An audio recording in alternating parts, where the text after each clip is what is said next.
amigos e amigas, muito bem-vindos, ao nosso programa Consciência Espírita. Eu hoje dando continuidade a um outro programa que fiz anteriormente sobre o conhecimento de si mesmo, onde eu falei um pouquinho sobre a pergunta 919 do Livro dos Espíritos.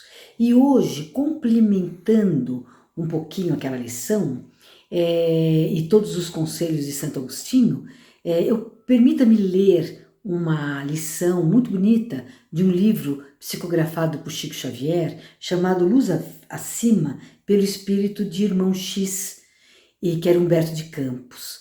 E essa lição vai nos ajudar a refletir melhor sobre o conhecimento de nós mesmos e a necessidade de trabalharmos o nosso interior, trabalharmos aquilo que nós trazemos dentro de nós. Primeiro reconhecendo o que trazemos, e logo em seguida começar a combater, como Pedro faz aqui nessa lição. A lição chama-se Os Inimigos, os Maiores Inimigos. E ela fala o seguinte: certa feita, Simão Pedro perguntou a Jesus: Senhor, como saberei onde vivem nossos maiores inimigos? Quero combatê-los a fim de trabalhar com eficiência pelo reino de Deus. Iam os dois a caminho entre Cafarnaum e Magdala, ao sol rutilante de perfumada manhã. O mestre ouviu e mergulhou-se em longa meditação. Insistindo, porém, o discípulo, ele respondeu benevolamente: a experiência tudo revela no momento preciso. Oh, exclamou Simão, impaciente, a experiência demora muitíssimo. O amigo divino esclareceu imperturbável. Para os que possuem olhos de ver e ouvidos de ouvir, 1 hora, às vezes, basta ao aprendizado de inesquecíveis lições. Pedro calou-se desencantado. Antes que pudesse retornar às interrogações, notou que alguém se esgueirava por trás de velhas figueiras erguidas à margem. O apóstolo empalideceu e obrigou o mestre a interromper a marcha, declarando que o desconhecido era um fariseu que procurava assassiná-lo. Com palavras ásperas, desafiou o viajante anônimo a afastar-se, ameaçando-o sob forte irritação. E quando tentava agarrá-lo, a viva voz, diamantina risada se fez ouvir. A suposição era injusta. Ao invés de um fariseu, foi André, seu próprio irmão, quem surgiu sorridente, associando-se à pequena caravana. Jesus endereçou expressivo gesto a Simão e obtemperou: Pedro, nunca te esqueças de que o medo é um adversário terrível. Recomposto o grupo, não havia avançado muito quando avistaram um levita que recitava passagens da Torá e lhes dirigiu a palavra menos respeitosa. Simão encheu-se de cólera, reagiu e discutiu, longe das noções de tolerância fraterna, até que o interlocutor fugiu amedrontado. O mestre, até então silencioso, fixou no aprendiz os olhos muito lúcidos e inquiriu: Pedro, qual é a primeira obrigação do homem que se candidata ao reino celeste? A resposta veio clara e breve: amar a Deus sobre todas as coisas e o próximo como a si mesmo. Terás observado a regra sublime neste conflito? Continuou o Cristo. Serenamente, recorda que antes de tudo é indispensável nosso auxílio ao que ignora o verdadeiro bem, e não ouvides que a cólera é um perseguidor cruel. Mais alguns passos encontraram Teofrasto, judeu grego, dado à venda de perfumes, que informou sobre certo Zeconias, leproso curado pelo profeta Nazareno e que fugira para Jerusalém, onde acusava o mestre com falsas alegações. O pescador não se conteve. Gritou que Zeconias era um ingrato, relacionou os benefícios que Jesus lhes prestara e internou-se em longos e amargosos comentários, amaldiçoando-lhe o nome. Terminando, o Cristo indagou-lhe: Pedro, quantas vezes perdoarás o teu irmão? Até 70 vezes 7, replicou o apóstolo humilde. O amigo celeste contemplou-o calmo e rematou: a dureza é um carrasco da alma. Não atravessaram muita distância e cruzaram com Rufo Gracchus, velho romano semi-paralítico, que lhe sorriu desdenhoso do alto da liteira, sustentada pelos escravos fortes. Marcando-lhe o gesto sarcástico, Simão falou sem rebuços. Desejaria curar aquele pecador impenitente, a fim de dobrar-lhe o coração para Deus. Jesus, porém, afagou-lhe o ombro e ajuntou. Por que instituiríamos a violência no mundo se o próprio Pai nunca se impôs a ninguém? E ante o companheiro desapontado concluiu: a vaidade é um verdugo sutil. Daí a minutos, para repasto ligeiro, chegavam à hospedaria modesta de Aminadab, um seguidor das ideias novas. À mesa, um certo Zadias, liberto de Cesareia, se pôs a comentar os acontecimentos políticos da época. Indicou os erros e desmandos da corte imperial, ao que Simão correspondeu colaborando na poda verbalística. Dignatários e filósofos, administradores e artistas de além-mar sofreram apontamentos ferinos. Tibério foi invocado com impiedosas recriminações. Fim da animada palestra, Jesus perguntou ao discípulo se acaso estivera alguma vez em Roma. O esclarecimento veio depressa. Nunca.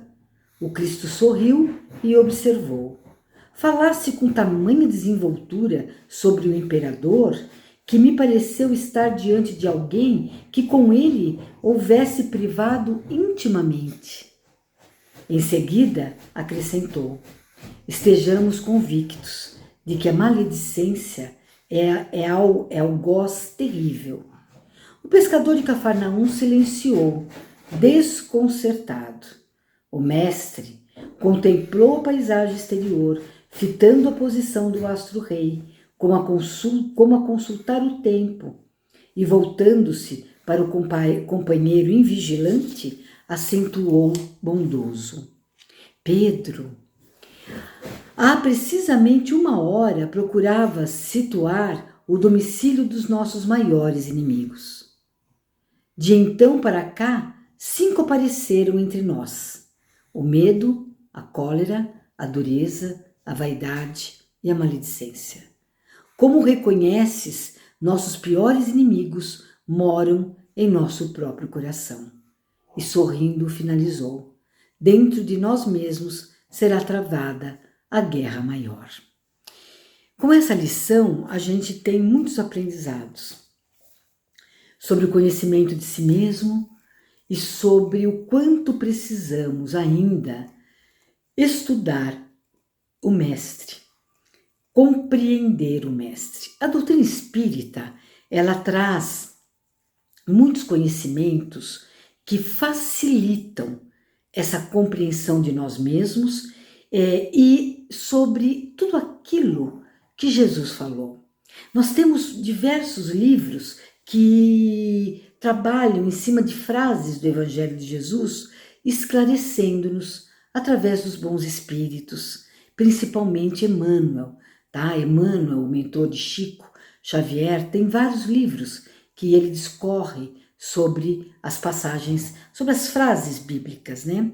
Mas essa lição, ela trouxe algumas coisas muito interessantes. Quem de nós não se compara ou pelo menos não vê algo parecido com Pedro? Quando amamos a vida de Jesus, quando observamos esse mestre e todos os seus ensinamentos, como nós gostaríamos que todos também o amassem do mesmo jeito que nós. E a gente acaba querendo impor a nossa verdade aos outros. E ele nunca impôs a sua verdade a ninguém. Ele realizava o seu trabalho com todo amor, com toda compreensão, para deixar um legado realmente forte para a humanidade. Ele não queria obrigar a ninguém segui-lo ou amar a Deus sobre todas as coisas. Ele indagava as pessoas. Ele fazia muitas perguntas. Ele contava muitas parábolas. E ele principalmente utilizava do tempo, de todo o seu tempo, para trazer uma lição para nós. E nesses nossos maiores inimigos, Pedro, como o discípulo mais velho e o que mais queria sempre proteger Jesus, cometeu vários erros nessa caminhada. Ele permitiu que o medo, esse medo que Pedro teve, era simplesmente falta de fé. Ele escutou um barulho e ele correu para ver o que estava acontecendo, achando já, criando em sua própria mente o que poderia estar ocorrendo. Ele aumentou o medo dele ao escutar o barulho, e era simplesmente o irmão dele que queria se juntar a eles nessa caminhada. Quantas vezes nós temos um medo exagerado porque nós não confiamos? O medo, gente, é uma coisa essencial, importantíssimo. Todos nós temos, nós temos internalizado esse medo, porque se não tivesse, nós não conseguiríamos sobreviver no mundo em que nós vivemos. Seria uma sobrevivência muito difícil, porque nós nos arriscaríamos o tempo todo. Mas o medo que Jesus fala aqui é um medo exagerado, é a falta de fé. É quando você permite que o medo assuma o comando da tua vida. E nessa situação, complica um pouco a vida de cada um, né? Depois a gente vê a cólera, quando alguém fala para ele de uma pessoa que falou mal de Jesus e Jesus o havia curado. A gente vê ele irado com uma pessoa importante, orgulhosa, que passou olhando-os de cima a baixo. Nós vemos ele se juntando a pessoas, coisa que nós não fazemos nunca, né? Nós temos, isso já não acontece conosco, né? Falar mal do governo, por exemplo, né? Juntar um grupo de pessoas e ficar falando mal, não é tendo uma conversa séria, né? Para chegarmos a uma conclusão, não.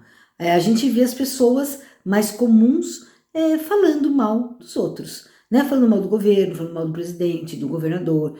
E isso é muito ruim. Então, quantas vezes nós usamos da maledicência na nossa vida e nós nem nos damos conta de que isso não nos levará a lugar algum.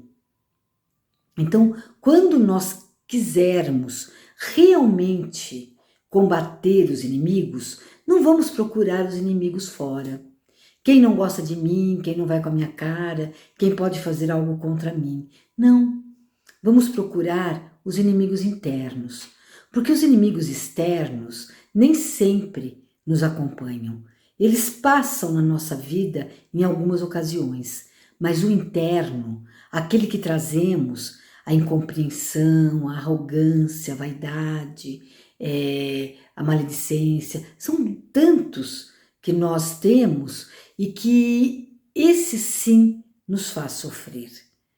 Quando alguém nos faz algo de mal, nós podemos até sentir alguma coisa, sentir uma dor, mas a sofrência, ela só ocorre se nós encontrarmos o mal internalizado, o mal realmente dentro de nós.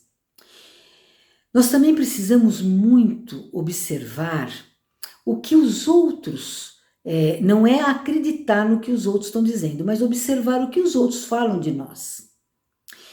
Principalmente, lá na pergunta 919, Santo Agostinho, ele fala para que a gente observe o que os nossos inimigos falam da gente, o que os nossos inimigos têm contra nós. Para a gente dar uma observada nisso, para que nós possamos passar pelo crivo da razão. Será que ele tem razão no que ele está dizendo? Quando nós temos um autoconhecimento bom, nós vamos perceber que esses inimigos, né, inimigos nossos, eles não passam a mão em nossa cabeça, eles vão direto ao assunto. Muitas vezes nossos amigos veem um defeito em nós, mas por muito nos amar, eles se calam, ou por medo de ser mal interpretado. O inimigo não tem isso. O inimigo vai vir e vai apontar os nossos defeitos. Se eu tiver um autoconhecimento bom, pode ser que aquilo que o meu inimigo me apontou, algumas coisas eu reconheça como um defeito a ser corrigido, outras eu percebo que ele não está enxergando direito. Mas eu vou dizer uma coisa, é difícil encontrar alguém que é colocado contra a parede, onde todas as pessoas falam, né? Você tem as pessoas falando mal de você, você tem uma tendência a entrar em depressão. Quando nós procuramos o autoconhecimento, isso não vai acontecer, porque nós vamos procurar, puxa vida, ele me falou isso, ele tem alguma razão para falar isso de mim? E aí vamos olhar lá para dentro, de que maneira eu estou fazendo, quais são as minhas ações e por que eu faço as minhas ações. Então, eu sou uma pessoa caridosa, eu faço a caridade porque todo mundo faz? Eu faço a caridade para que todo mundo veja que eu faço a caridade? Ou eu faço a caridade porque realmente eu tenho muito amor internalizado? Porque caridade nada mais é do que o amor em ação. Então nós temos que parar para pensar. Não vamos refutar os nossos inimigos e os apontamentos que eles têm para nos trazer. Não, vamos parar, vamos observar e vamos seguir em frente.